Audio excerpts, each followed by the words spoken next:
Bonjour à tous, je suis Didier Mazier, je vous remercie pour votre fidélité à cette chaîne. Après une petite pause estivale de juillet 2020, eh bien nous allons reprendre nos rendez-vous hebdomadaires.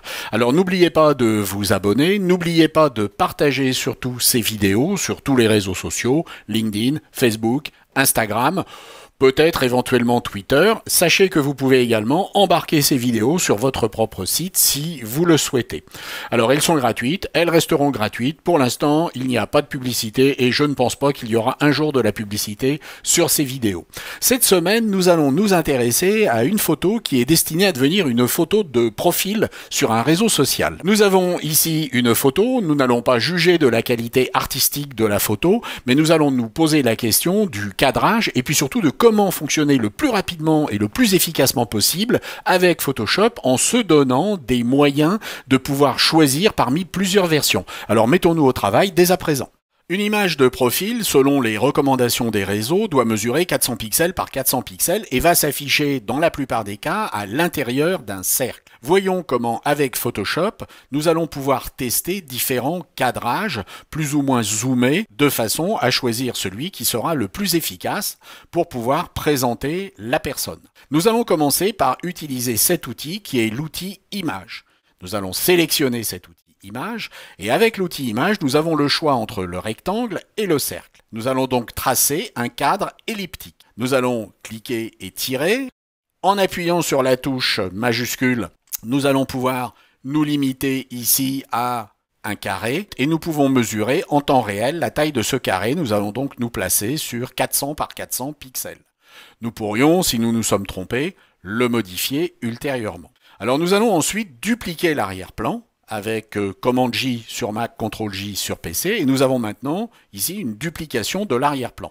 Nous pouvons masquer cet arrière-plan, et nous allons tout simplement glisser cet arrière-plan vers cette vignette. Et nous avons maintenant placé notre image à l'intérieur de notre cercle. Ensuite, avec commande T sur Mac ou CTRL T sur PC, nous allons pouvoir redimensionner ce qui se trouve à l'intérieur de la vignette. J'ai procédé par réduction, je ne procéderai en aucun cas par augmentation pour ne pas perdre en qualité. Pour valider un autre cadrage, je peux ici dupliquer cette image. Je vais sur une des deux images, par exemple celle-ci, supprimer l'image qui a été importée.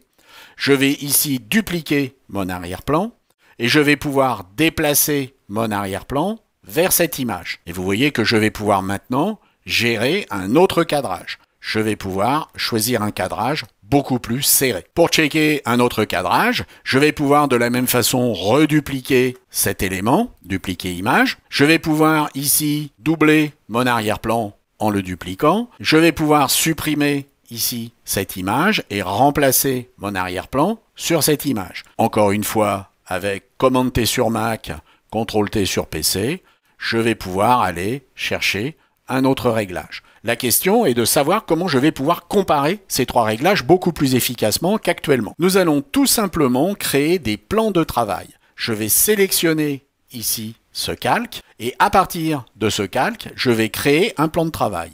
Menu calque, nouveau, plan de travail à partir des calques. Je vais appeler plan large, mon plan de travail.